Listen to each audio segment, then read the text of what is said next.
projet que nous avons soumis, c'est bien représentation des langues nationales français et leur contact chez les élèves, les enseignants et leurs implications dans des apprentissages bilingues innovants au Bénin.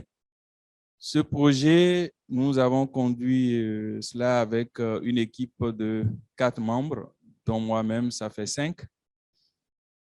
Nous avons travaillé autour de différentes thématiques, notamment les représentations des élèves, des enseignants, des parents à l'égard des langues nationales.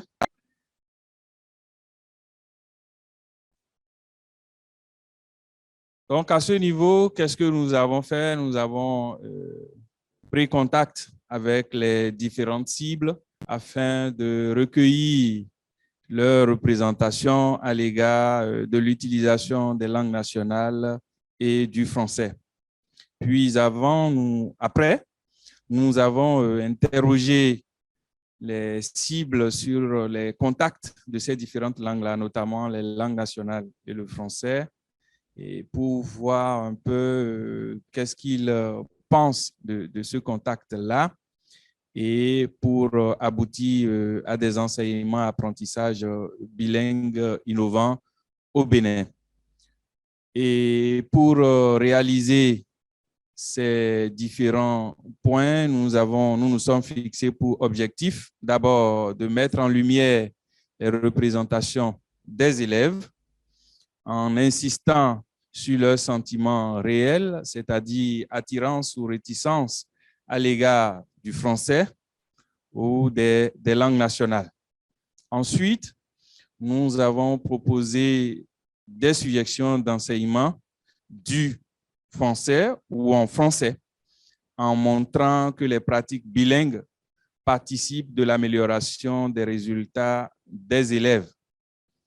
Et après, nous avons montré en quoi les implications de leur représentation des différentes cibles que nous venons de citer, notamment les élèves, les enseignants et les parents, sont pertinentes pour l'amélioration de l'enseignement-apprentissage du français au Bénin.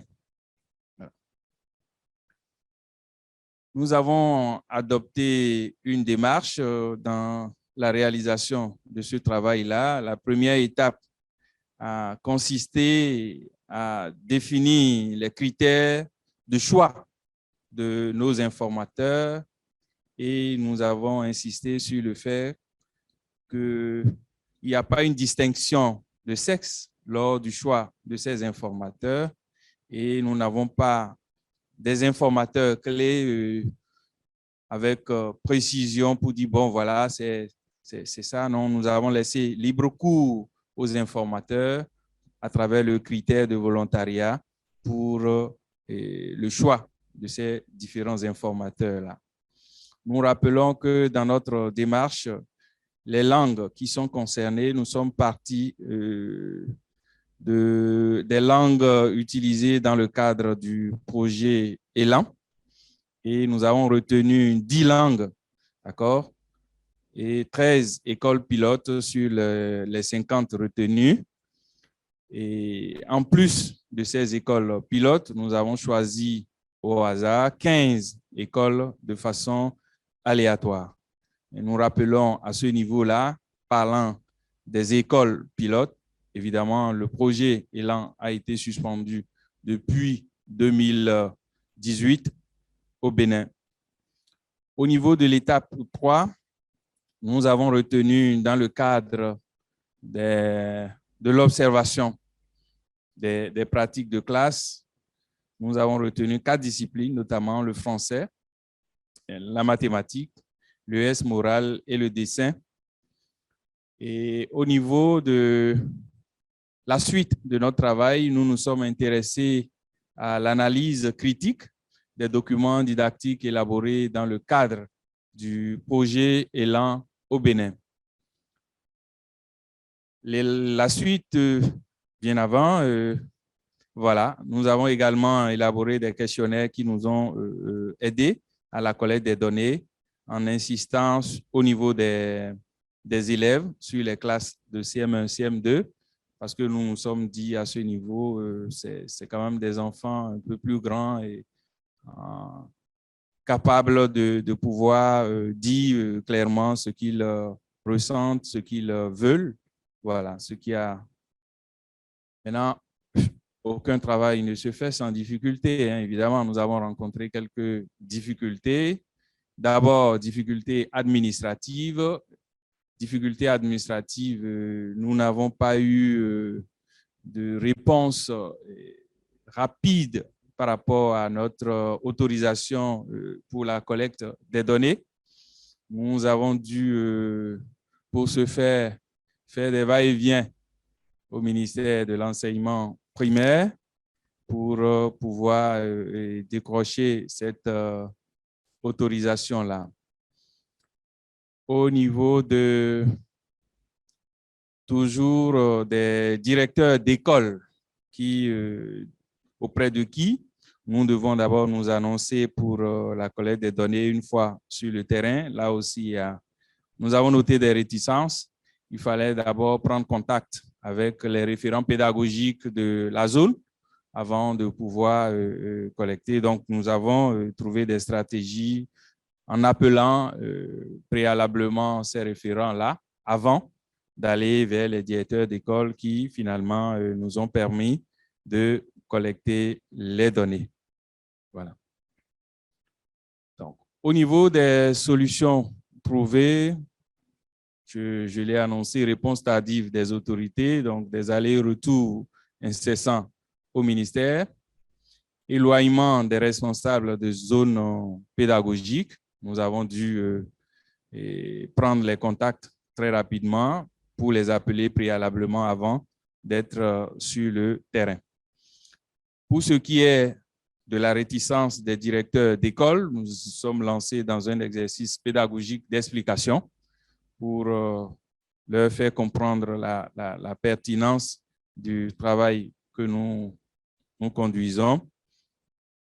Et lors du projet Élan, dans son application, nous avons constaté qu'il y a une non prise en compte préalable des représentations des acteurs de l'école avant la mise en œuvre du projet, ce qui a vraiment joué sur l'exécution et le déroulement normal de ce projet-là.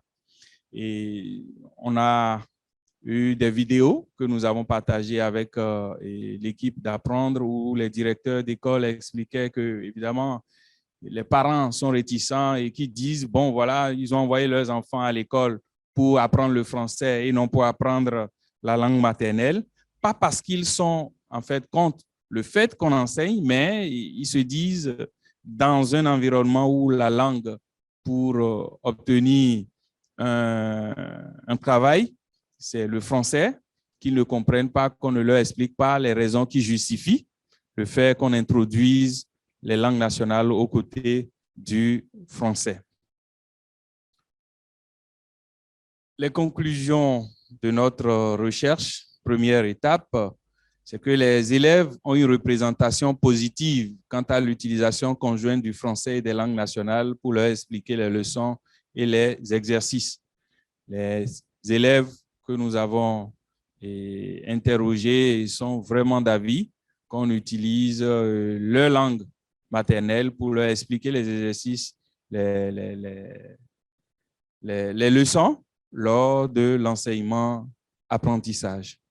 Les enseignants, quant à eux, sont à 92% tout à fait d'accord d'utiliser les langues maternelles en classe pour expliquer les leçons ou bien les exercices aux élèves. Donc, à ce niveau-là, de façon officielle, c'est le français qui est la langue d'enseignement. Mais ce qu'il faut constater, c'est qu'il y a un jeu de, je ne sais quoi, jacouetu entre les enseignants et les inspecteurs. Quand les inspecteurs sont là, on utilise le français pour dérouler normalement, mais quand les inspecteurs disparaissent, évidemment, pour avancer dans le déroulement de leur enseignement, ils font appel aux langues maternelles des élèves pour leur faire comprendre les enseignements. Pour ce qui est des parents, les parents ont à 82% 56% rejetaient l'usage unique des langues maternelles comme médium d'enseignement, mais ils sont unanimement favorables à l'usage des langues maternelles aux côtés du français pour faciliter la compréhension des contenus enseignés aux élèves. Donc, à ce niveau-là, évidemment, les parents sont d'avis qu'on utilise les langues maternelles pour accompagner leurs enfants, mais ne sont pas prêts à ce que tout l'enseignement se déroule en langue maternelle. Cela peut se comprendre au regard du contexte dans lequel nous sommes où la langue pour avoir un travail, pour avancer dans le contexte dans lequel nous sommes.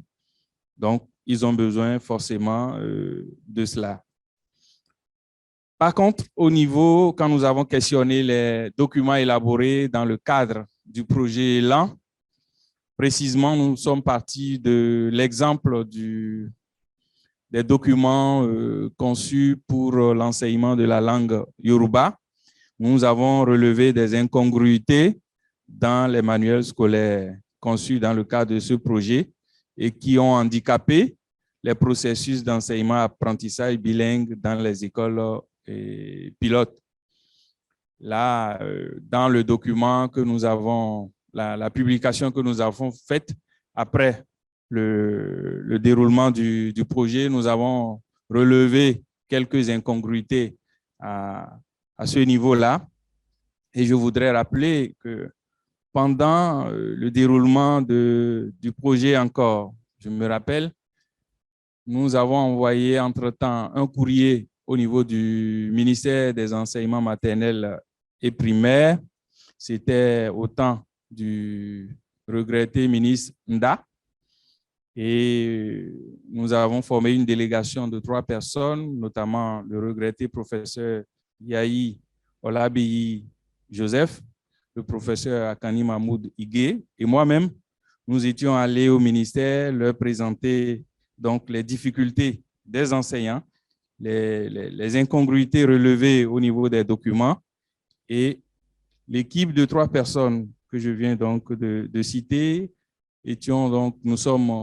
on leur avait proposé en son temps de les aider à corriger les manuels conçus en langue Yoruba, mais bon, malheureusement, nous n'avons pas eu de suite jusqu'à ce que, je ne sais pas si c'est heureusement, qu'en 2018, le programme soit suspendu, certainement, pour affiner la qualité de ces documents-là avant la relance de l'activité. Pour ce qui est des autorités à divers niveaux, nous souhaitons que les autorités soient vivement interpellées afin qu'elles impliquent les experts et les spécialistes des langues dans l'amélioration de la conception et de la qualité des manuels qui sont proposés à l'attention des enseignants d'abord et puis des apprenants et ensuite. Donc voilà, et à ce niveau-là, au niveau des conclusions de notre recherche, la technique, voilà les conclusions auxquelles nous sommes parvenus. Pour ce qui est du compte-rendu de la restitution nationale de cette recherche, nous avons invité en son temps le ministère de l'enseignement maternel et primaire. Nous n'avons pas eu de suite, mais nous avons compris que c'était vraiment au bon moment où la COVID-19 sévissait. Et là, avec les conditions drastiques qui étaient en cours en ce moment, nous n'avons pas pu recevoir les représentants du ministère des enseignements maternels et primaires. Mais nous avons eu en son temps des inspecteurs que nous avons invités, nous avons eu des conseillers pédagogiques qui sont également présents à cette activité-là. Donc, l'objectif, c'était le partage des résultats avec les professionnels de l'école, notamment les inspecteurs, les conseillers pédagogiques et les enseignants qui ont pris part à cette séance de restitution. Au niveau également, le partage avec les autorités du Conseil national de l'éducation à ce niveau-là, étant donné qu'au niveau du Bénin, l'instance en charge de la validation de la politique en termes d'éducation dans notre pays, c'est bien le CNE. Nous avons décidé d'envoyer le rapport de notre recherche au président du CNE pour avis et certainement pour des dispositions dans le cadre de la relance des activités au niveau des ministères. Donc, à ce niveau-là, vous comprenez que les réactions du ministère, les réactions du CNE sont toujours attendues de même que les besoins, pour pouvoir voir dans quel cadre les résultats de nos travaux contribueront à améliorer la qualité des enseignements apprentissages bilingues dans notre pays. Donc, les prochaines étapes dans le cadre de ce projet-là, nous avons déjà dit précédemment les difficultés dans l'exécution du programme Élan. Donc, pour ne pas retomber dans les mêmes erreurs, il va falloir organiser des séances de sensibilisation des acteurs responsables des écoles normales de l'éducation sur les avantages de l'enseignement et apprentissage bilingue. Et dans ce cadre-là, nous allons partager les résultats du projet avec les acteurs, surtout les représentations des enseignants, des élèves, des parents, en projetant la vidéo de 24 minutes que nous avons réalisée en situation avec ces différents acteurs-là pour leur permettre de comprendre la réalité. Ce n'est pas un travail inventé dans les 4 murs, mais c'est un travail de terrain et les acteurs eux-mêmes ont réagi directement. Nous envisageons également de publier un article scientifique sur la didactisation de l'alternance des langues. C'est vrai, Jean-Émile est là. Et à la fin, comme observation, il y avait cet élément-là sur lequel on devrait revenir à la fin du projet. Donc, j'ai repris ça en mon compte et j'ai dit, bon, voilà, il faut travailler là-dessus. Donc, Jean-Émile, je vais te solliciter encore une fois. Merci déjà d'avance. Donc, l'intérêt à ce niveau-là, c'est l'articulation entre les langues dans la mise en place des connaissances, le rôle de la langue maternelle dans les échanges en classe et le processus d'enseignement-apprentissage pour mieux gérer les moments de passage d'une langue à l'autre. Donc là, c'est l'une de nos prochaines étapes dans la suite de ce projet-là. Action de recherche à mettre en œuvre pour le développement du bilinguisme scolaire au Bénin. Sensibilisation des autorités éducatives. Ces sensibilisations, qu'est-ce que nous attendons précisément? C'est d'inciter les enseignants à valoriser des enseignements apprentissage bilingues en travaillant donc au décloisonnement des langues dans les écoles. Si sur le plan institutionnel, il y a un cloisonnement des langues, mais dans la pratique, nous assistons à un décloisonnement des langues. Donc, à partir de ce moment, nous devons sensibiliser les autorités à ce qui se fait et non à ce qui est pensé être fait. Voilà. Aussi, valoriser les répertoires linguistiques des enseignants et des élèves. Parce que là, en restant dans le carcan du cloisonnement des langues, nous mettons de côté la richesse linguistique des enseignants et des élèves. Il faudra également développer des compétences professionnelles fondamentales à la mise en place de la pratique des enseignements-apprentissages bilingues au cours de la formation initiale des enseignants.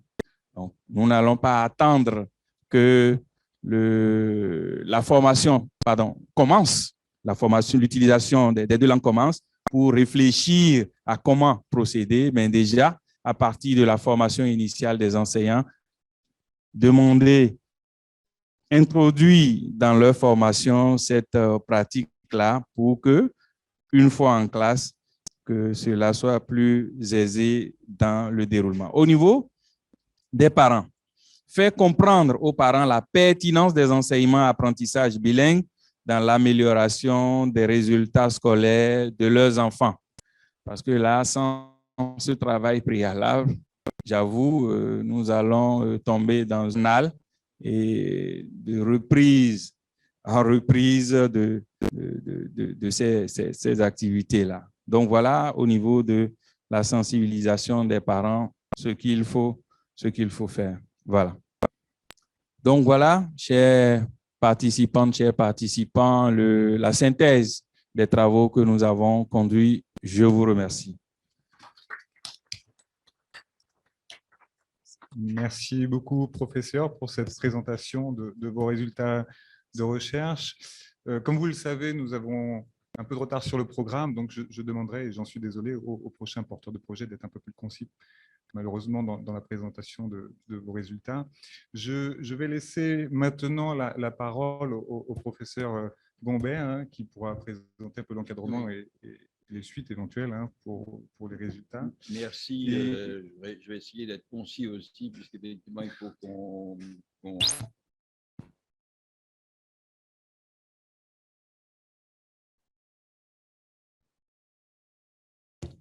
Oui. Merci donc pour ce travail, pour la qualité aussi de la relation qu'on a eue pendant le déroulement du projet. Donc, j'implique dans le remerciement aussi Muriel Nico-Guillorel. J'implique Muriel Nico-Guillorel, qui était effectivement co-encadrante de ce projet. Juste un petit commentaire. Je pense qu'il y a dans l'exposé, vous avez dit de façon rapide, quelque chose quand même qui doit interroger, c'est que lorsque les inspecteurs sont là, on fait tout en français. Mais dès que l'autorité académique n'est pas là, eh bien, on passe par les langues nationales uniquement pour que les gamins comprennent ce qu'ils ne comprennent pas. Et donc, du coup, on est dans une sorte de position officielle qui est en contradiction avec la pratique et donc avec une impossibilité de gérer cette pratique, de gérer de façon efficace, de façon transparente, de façon didactique, l'utilisation des langues africaines. On est dans une hypocrisie en quelque sorte pédagogique qui est manifestement dommageable. Parce que comme ce n'est pas encadré, la qualité de ce qui est fait dans un endroit et dans un autre est forcément extrêmement variable. Alors, le contexte est vraiment celui-là.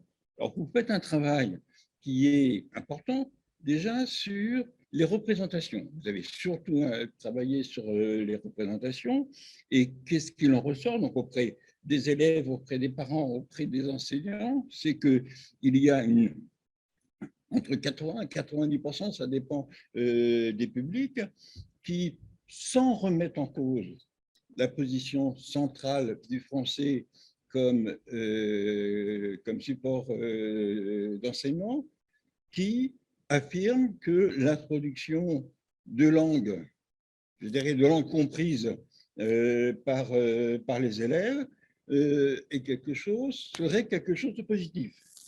Donc, on n'a pas, a priori, de résistance à attendre de la part des acteurs.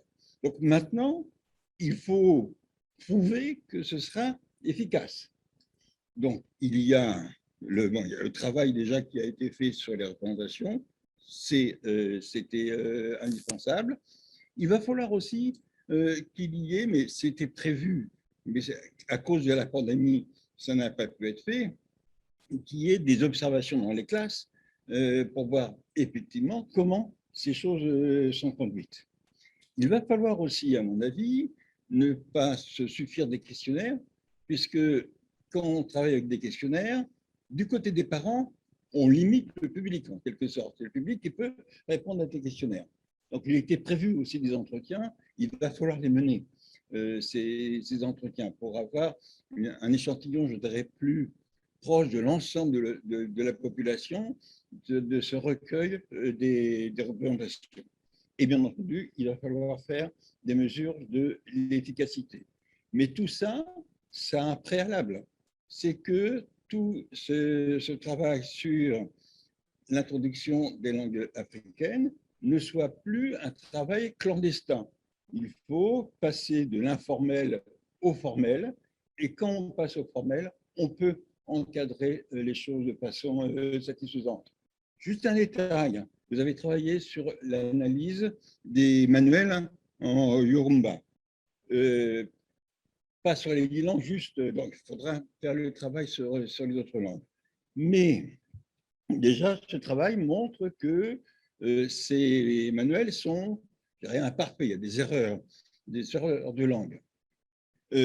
Si les choses étaient faites de façon encadrée, de façon officielle, il y aurait les moyens d'encadrer aussi la construction des matériaux didactiques qui sont utilisés dans les classes. Donc, je dirais, on a un verrou actuellement.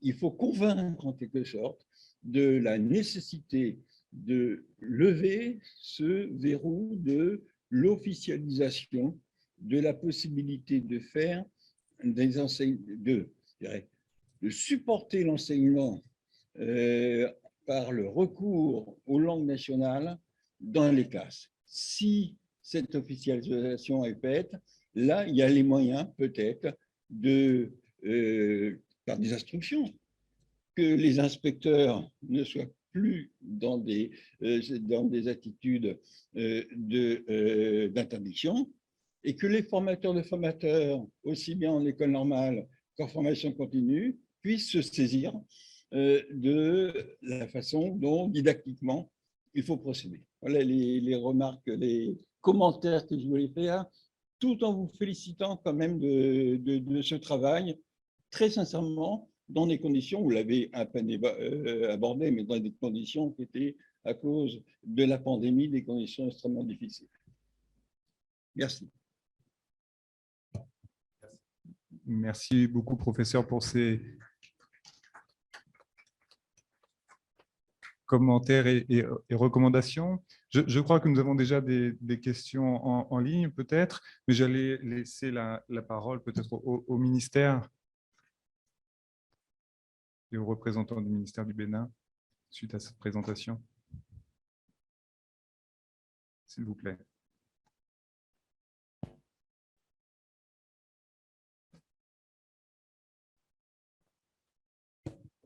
Merci beaucoup.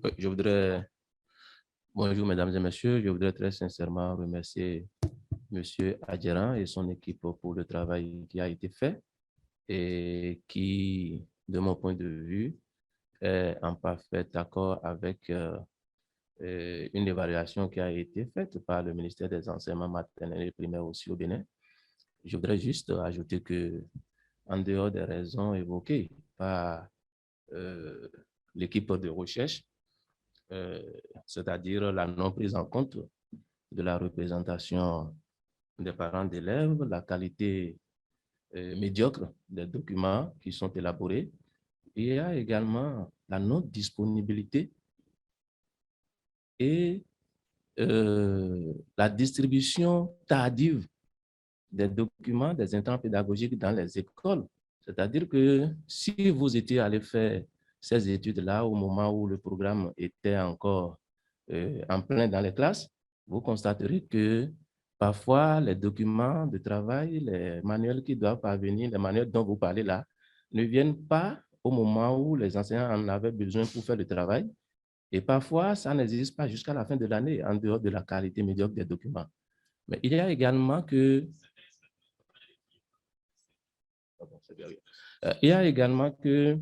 les enseignants ne sont pas toujours compétents dans le domaine des langues qu'ils sont censés enseigner. Les terminologies, la locution dans la langue enseignée même n'était pas ce que cela devait être. Moi-même, j'ai participé à une évaluation dans ce sens et nous avons vu vraiment en difficulté dans les classes. En ce qui concerne l'hypocrisie qui se constate au niveau des enseignants dans les classes, lorsque les inspecteurs et les conseillers pédagogiques ne sont pas là, ils utilisent le bilinguisme à leur manière. Ça ne date pas d'aujourd'hui. C'est vrai que ce n'est pas accepté officiellement dans les classes, mais ça s'utilise et nous le savons très bien. Seulement que dans nos classes, vous savez, nous sommes dans un pays au Bénin où nous avons plus de 50 langues nationales. Et M. Adjaran ne va pas me contredire. Et dans une salle de classe, on peut avoir 4 ou 5 langues qui se côtoient.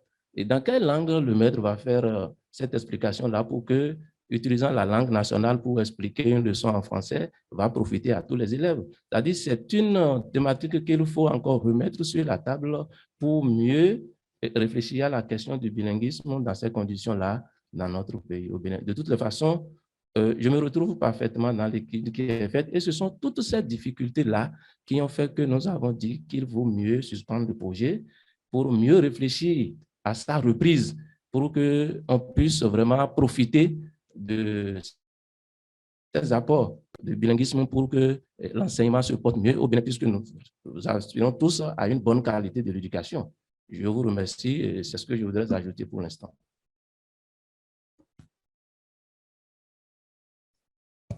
Merci beaucoup, Monsieur le Secrétaire général. Quelques mots peut-être? Je remercie le professeur Jean-Émile Gombert, je remercie le secrétaire général du ministère. Merci infiniment pour vos observations. Et je crois que dans la suite de ce que vous venez de dire, nous allons continuer les débats une fois au pays pour que les réflexions se poursuivent dans le cadre de la relance des activités de l'utilisation des langues maternelles dans le système éducatif béninois pour le bonheur de nos apprenants. Je vous remercie.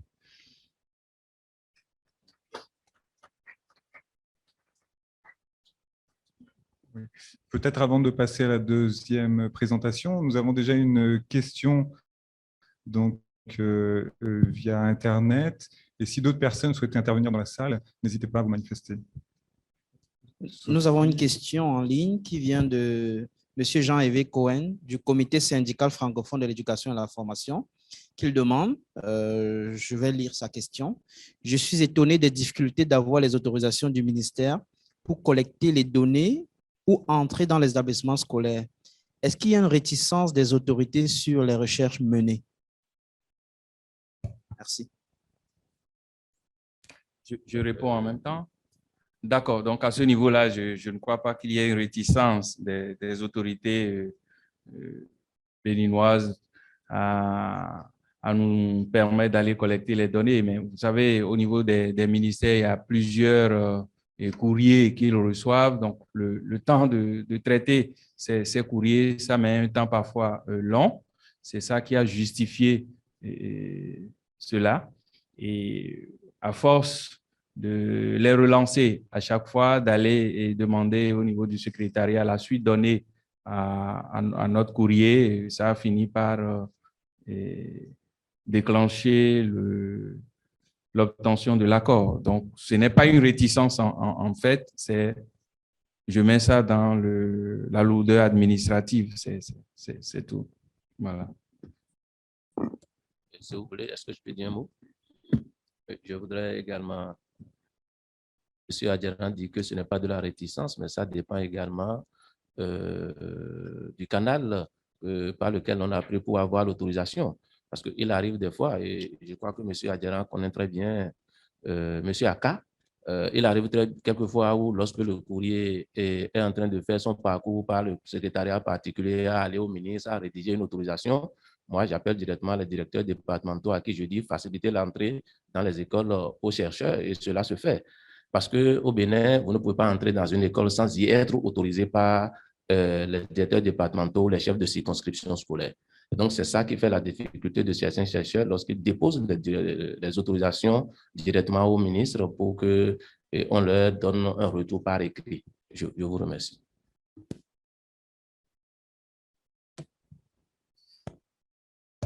Merci pour ces clarifications. Nous allons prendre 2 questions et passer à la deuxième présentation. Donc, il y a le représentant donc, de la République centrafricaine, si je ne me trompe, et professeur Babo ensuite. S'il vous plaît.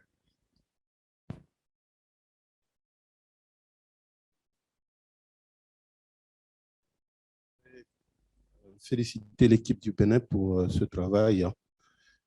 Juste intervenir pour parler d'une étape très cruciale dans l'introduction du bilinguisme à l'école, c'est la phase de sensibilisation des parents. C'est une phase importante parce que nous, on a connu une expérience malheureuse en 1970. On avait créé des écoles de promotion collective où on a introduit le sango. Vous savez, le sango chez nous est parlé sur l'ensemble du pays. Et donc, les parents étaient mécontents. Il y a des parents qui allaient dans ces écoles-là retirer leurs enfants parce qu'ils disent que déjà les enfants apprennent le sango dès le bas âge. Ce n'est pas vraiment normal qu'à l'école, on puisse leur apprendre encore le sango. Et donc, c'était une expérience malheureuse. Finalement, nous avons rectifié le tir avec l'introduction du sango qui est devenu une langue officielle en 1984. Et donc, ça se poursuit maintenant. Et on a une phase expérimentale qui se fait en ce moment. Et une fois qu'on aura réussi cette phase expérimentale, on va passer à la phase mise à l'échelle nationale. Voilà, c'est juste une contribution que je voudrais apporter. Je vous remercie. Merci.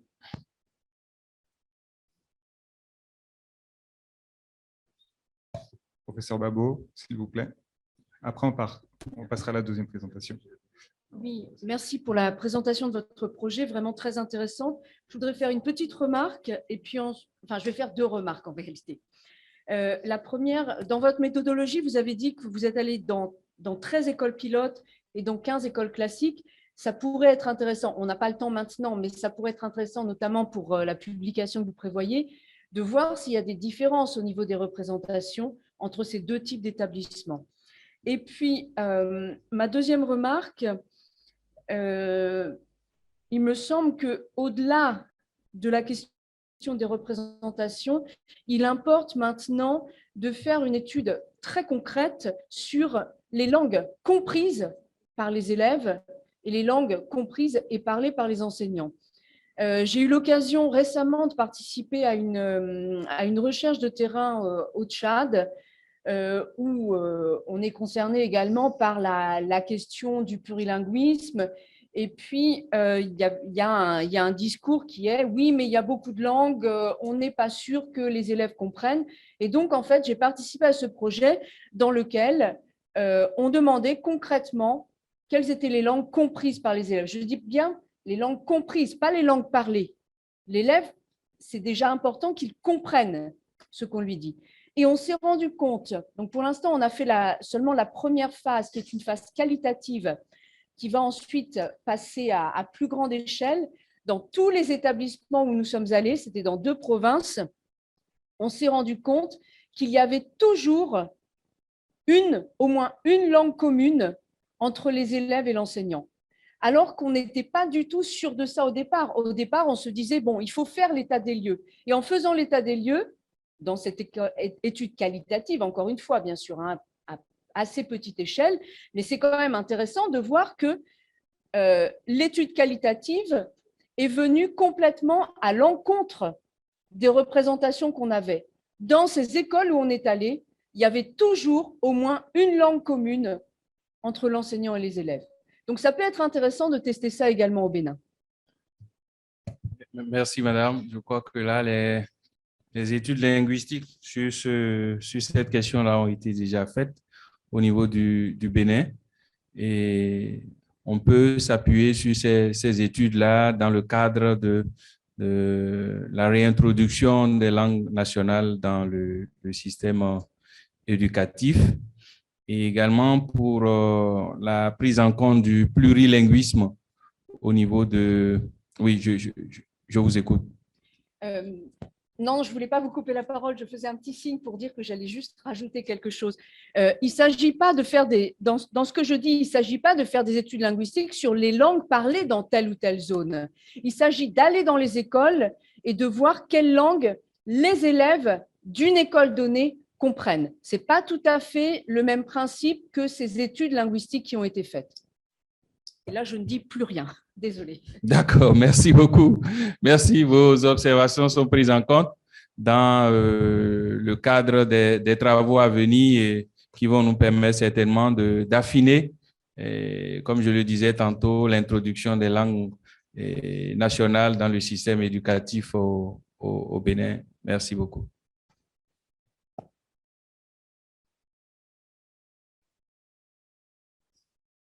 Je suis vraiment désolé, il y a plein de questions dans la salle. Il y a énormément de questions également sur Internet. Peut-être que nous allons procéder à la deuxième présentation et les problématiques qui ont été soulevées dans celle-ci vont vous permettre de rebondir. On donnera la parole à ceux qui ne sont pas encore intervenus actuellement, si cela vous convient. Nous allons passer à la deuxième présentation donc du professeur Bass, s'il vous plaît. Je suis désolé. Et merci beaucoup pour le porteur du projet.